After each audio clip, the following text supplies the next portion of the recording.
காலங்கள் கடந்து சென்றாலும் மக்களின் கலாச்சாரங்கள் மாற்றமடைந்தாலும் வாழ்வாதாரங்கள் மாறிவிட்டாலும் மாறாதவைகள் என்கின்ற பட்டியலில் மாறாது நிலையாய் நிலைத்து நிற்பவை நமது மலைகளும் அதில் கட்டி எழுப்பப்பட்ட கோட்டைகளுமே.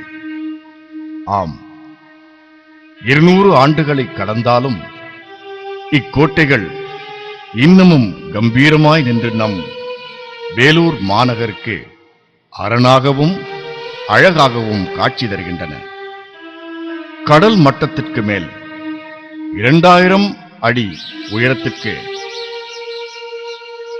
வேலூர் மாநகருக்கு கிழக்கு புறமாய் அமைந்த தொடர் மலை குன்றுகளின் 3 சிகரங்களில் மௌனமாய் ஆனால் மிடுக்காய் நெஞ்சை நிமிர்த்தி நின்று நம் ஊரை, நம் மக்களை, நம் உணர்வுகளை, நம் நடைமுறை வாழ்க்கையை உன்னிப்பாய் பார்த்து கொண்டு ஒய்யாரமாய் நிற்கும் இம்மலைகளும் கோட்டைகளும் வரலாறு கூறும் மணிமண்டபங்களாய் நம்மை அண்ணார்ந்து பார்க்க வைப்பதோடு சரி, உனக்கும் எனக்கும் வெகு தூரம் என்ற வார்த்தைகளைத்தான் சொல்லாமல் சொல்லி நிற்கின்றன. இன்று சரித்திர புகழ் வாய்ந்த வேலூர் மாநகரின் மலைக்கோட்டைகளின் ரகசிய கதவுகள் அகல திறக்கின்றன. உள்ளே செல்லலாமா?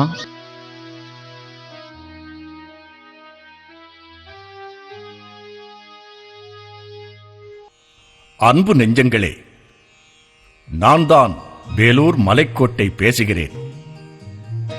நான் தன்னந்தனியே இந்த மலையில் நிற்கவில்லை. நாங்கள் 3 பேராய் மலைத்தொடரின் 3 சிகரங்களிலும் இருந்து கொண்டு உங்களை பார்க்கின்றோம். மூவர் சார்பில் நான் உங்களோடு உரையாடுகின்றேன். அதிகாலை கதிரவன் தினமும் முதலில் எங்களை உரசிக்கொண்ட பின்புதான் உங்களை தட்டி எழுப்புகின்றான். கதிரவன் எழுந்து போன பின்னர் இரவில் வெண்ணிலாவும் அவள் பங்கிற்கு எங்கள் மீது தன்னொளியை பரப்பி வசீகரிப்பாள். குளிர்ந்த நிலவும் நாங்களும் சேர்ந்து நிற்கும் காட்சியில் மெய்மறந்த நிலாச்சோறு அன்னையருக்கு நாங்கள்தான் எப்போதும் பிரதான கதாபாத்திரங்கள். உங்களிடத்திலிருந்து பார்ப்பதற்கு நாங்கள் சற்று சிறிய உருவத்தினராய் தோற்றமளிப்போம். அவ்வாறே எங்களுக்கும் நீங்களும் உங்கள் மாட மாளிகைகளும் தோற்றத்தில் சின்னம் சிறியவைகளாகவே தான் தெரிகின்றது. 200 ஆண்டுகளுக்கு முன்னதாக நாங்கள் இந்த மலைக்கு வந்து நிரந்தரமான கதையே விந்தையானது.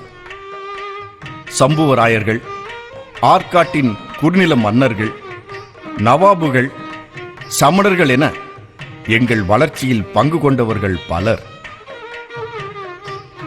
எங்களை கட்டி எழுப்புவதற்கு பயன்படுத்தப்பட்ட உறுதிமிக்க கருங்கற் திண்மங்கள் கூட இந்த மலையிலிருந்து பெறப்பட்டவை அல்ல.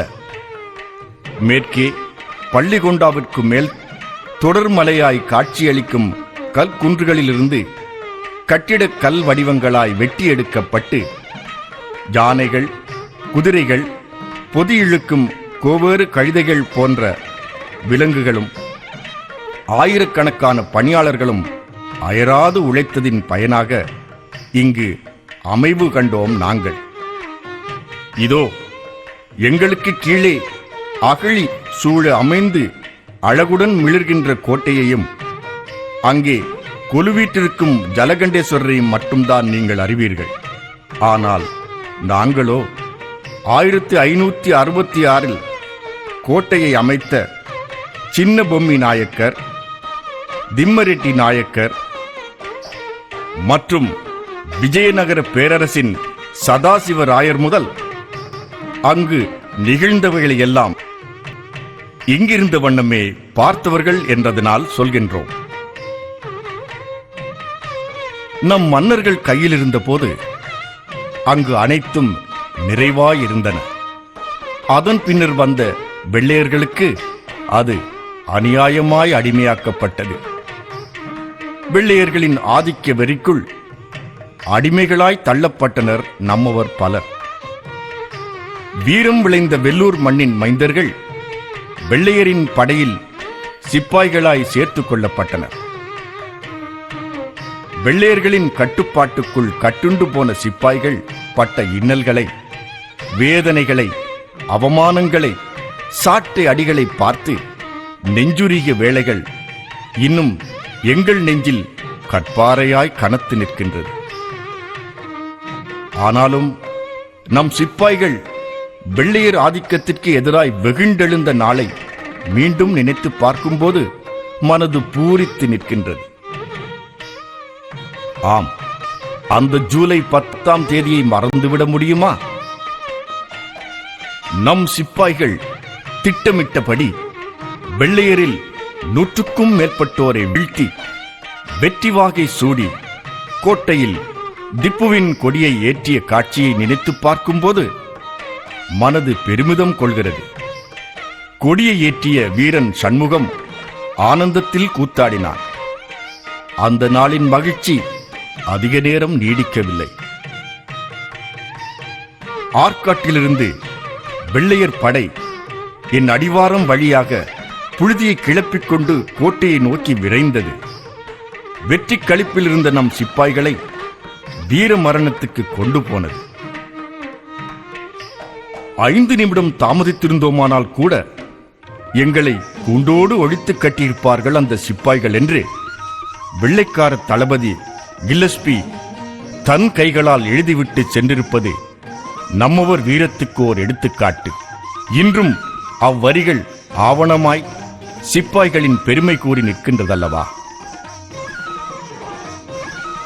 வீரன் திப்புவின் வாரிசுகள் முகலாயர், சம்புவராயர், நாயக்கர், சமணர் என பல முகங்களை பார்த்து கொண்டிருந்தோம். அப்போதுதான் வேலூருக்கு பருவ மங்கையாய் வந்து சேர்கிறாள் ஐடாஸ் கடர் என்கின்ற வெள்ளைக்கார கிறிஸ்துவ இளம்பெண்.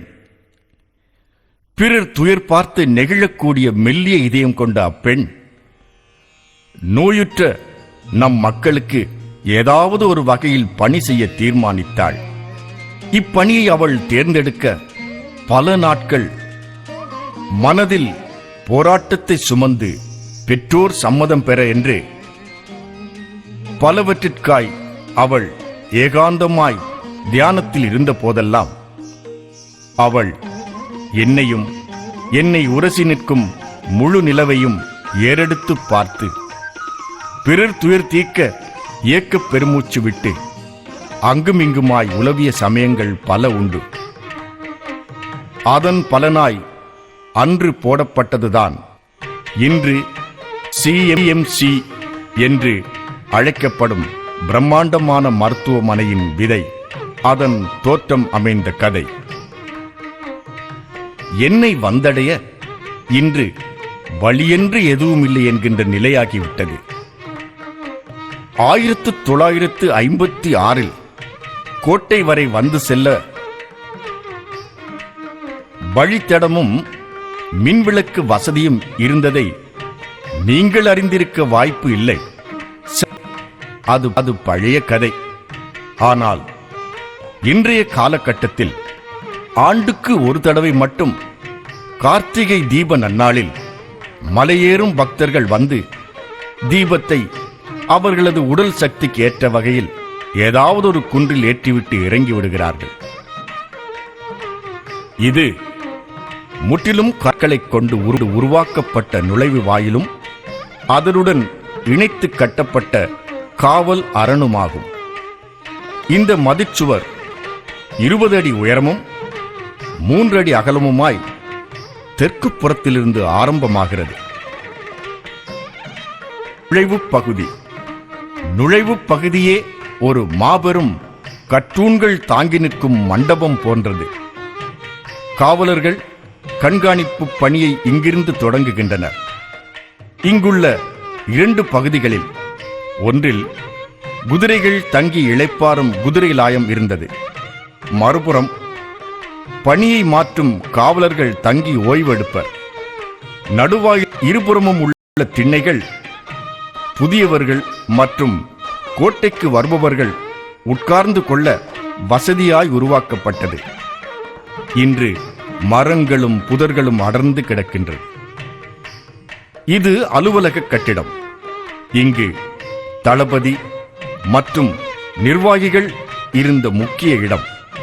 இதன் முன்புறம் தெரிகின்ற காவல் அறையிலிருந்து கொண்டு காவலர் கண்காணிப்பு செய்வர்.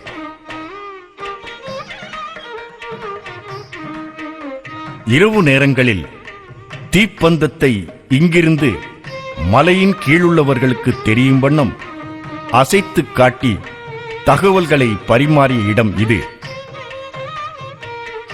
பகல் நேரங்களில் கொடியை அசைத்தும் சங்கை ஊதியும் தகவல் பரிமாற்றம் நடைபெற்றது. கோட்டைக்கு வருபவர்கள் முதல் கட்டமாக இங்கு வந்து தகவல் தெரிவித்த பின்னரே உள்ளே அனுமதிக்கப்பட்டனர்.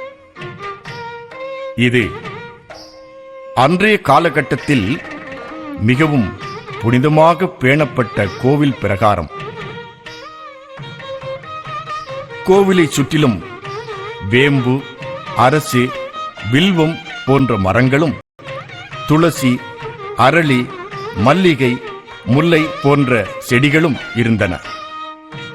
4 வேளை பூஜை நடைபெற்று மலைப்பகுதியெங்கும் தூபத்தின் நறுமணமும் பன்னீரும் சந்தனமும் சேர்ந்து பக்தி கலந்த மங்களகரமான சூழலை உருவாக்கியிருந்தது. இது கிழக்குப்புற காவல் மதில் சுவர். இதன் கீழ் கிட்டத்தட்ட 5 சதுர அடி பரப்பளவில் அமைக்கப்பட்டுள்ளது இந்த குளம். இதற்கு நீர்வரத்து பருவமழையையே முழுமையாய் நம்பியிருந்தது.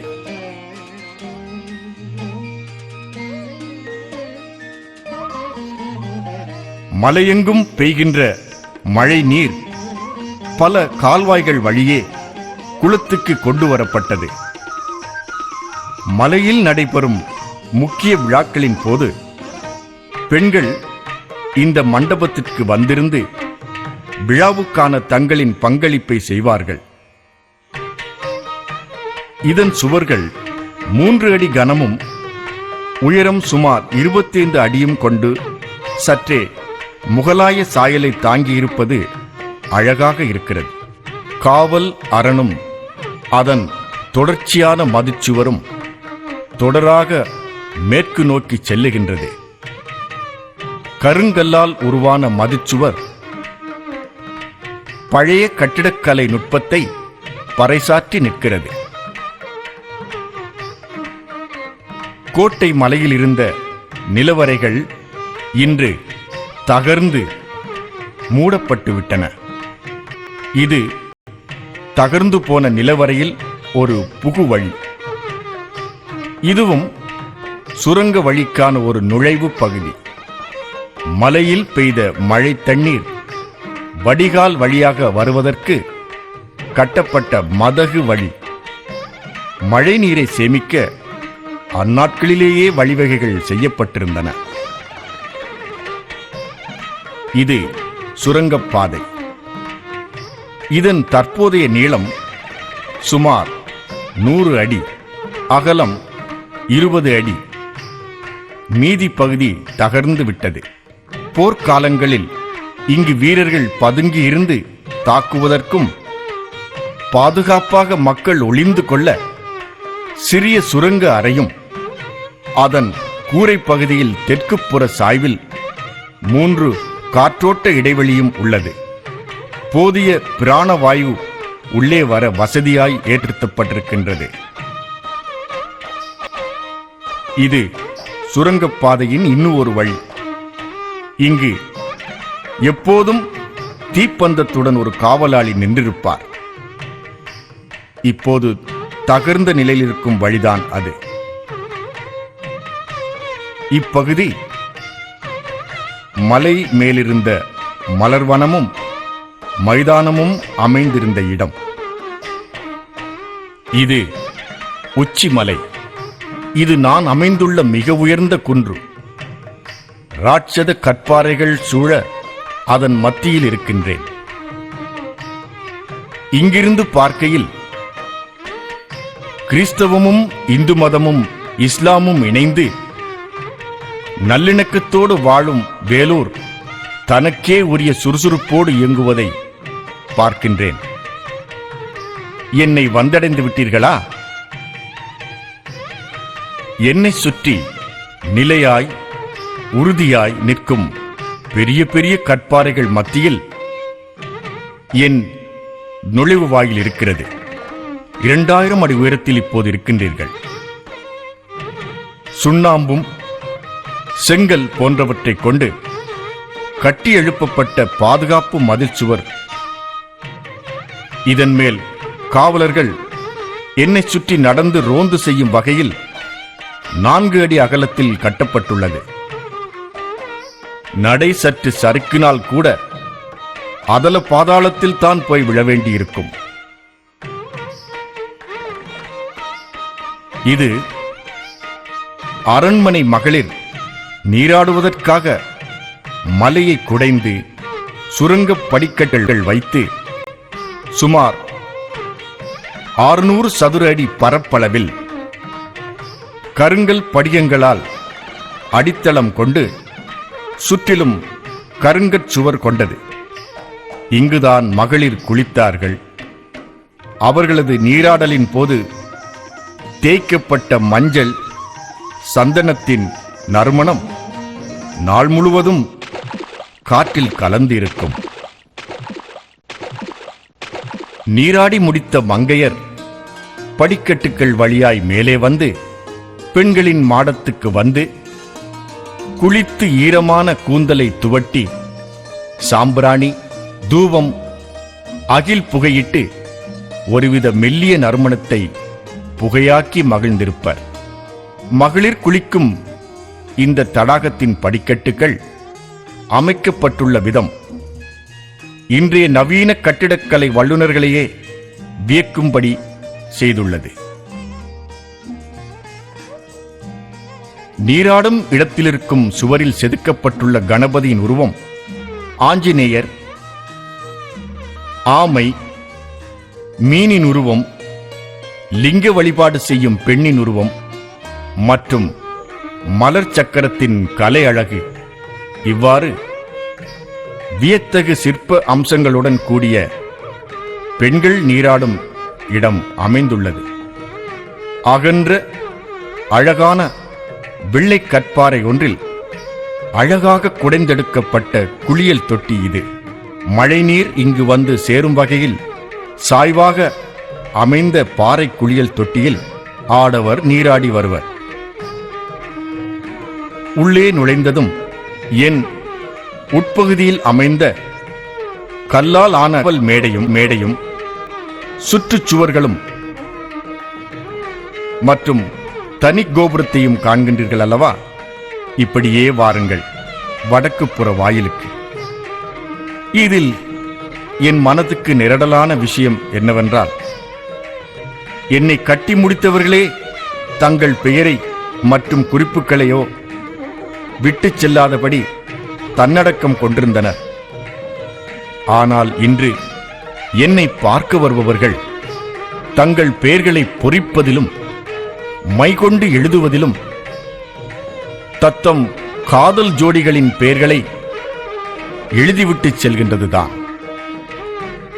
என்னை கட்டி எழுப்ப ஒரு செங்கல்லையாவது இவர்களோ இவர்களது முன்னவர்களோ கொடுத்திருப்பார்களா? இந்தியிலும் ஆங்கிலத்திலும் தமிழிலுமாய் ஏகப்பட்ட எழுத்து வடிவங்கள். இது தெற்குப்புற காவல் மதிர்ச்சுவர், மற்றுமொரு சுரங்க வழியின் நுழைவிடம். இப்போது தகர்ந்து போய் கிடக்கின்றது. முன்பு காவலர்கள் இங்கு ரோந்து வரும் போதெல்லாம் இங்கு இளைப்பாரி செல்வர். என்னையும் மண்டபத்தையும் இணைக்கும் வழிதான் இது. வீரர்கள் சுற்றுச்சுவரின் மேல் குதிரை சவாரி செய்யும் அளவிற்கு அகன்ற வழியாய் இம்மதிச்சுவர் அமைந்துள்ளது. சிதைந்து கிடக்கும் மண்டபம், இயற்கை அழகு சிதையாத வண்ணம் இயற்கையோடு இணைந்து அமையப்பட்டுள்ள மதிச்சுவர். இப்போது மண்டப வாயிலுக்கு வந்துவிட்டீர்கள். இங்கிருந்து வேலூரின் வடக்கு புறத்தை கண்காணிக்க அமைக்கப்பட்ட வழிதான் இது. இது திறந்த வெளிப்பகுதி. இங்கு ஒரு பூங்கா அமைந்திருந்தது. முற்றத்திலிருந்து இப்போது வேலூரை பார்க்கிறீர்கள். இது கிழக்குப்புற பள்ளத்தாக்கு. அன்று கிழக்குப்புறமாய் ஏற்படுத்தப்பட்ட படிக்கட்டுகள் நிறைந்த பள்ளத்தாக்கு இது. இப்போது தடயமற்று இருக்கிறது. மேலிருந்து இப்போது என்னுடன் நீங்களும் கீழே பார்க்கின்றீர்கள். இனி நாம் வேலூரிலிருந்து நம் கோட்டையை பார்ப்போமா? இந்த பயணம் ஒரு சிறிய முயற்சிதான். இது பயணத்தோடு நின்று விடாமல் நம் மலைக்கோட்டையை பாதுகாக்க நாம் என்ன செய்யப் போகின்றோம் என்பதை மனதில் தக்க வைத்துக் கொள்வோம். மேற்கொண்டு என்ன செய்யலாம் என்ற எண்ணம் உங்களுக்குள் எழுகின்றதா? அப்படியானால் வாருங்கள், வரலாறு காக்க வாருங்கள், நம் மண்ணின் மகிமை பாதுகாக்க வாருங்கள். நம்மவர் கரங்கள் ஒன்றுபடட்டும். நன்றி, வணக்கம்.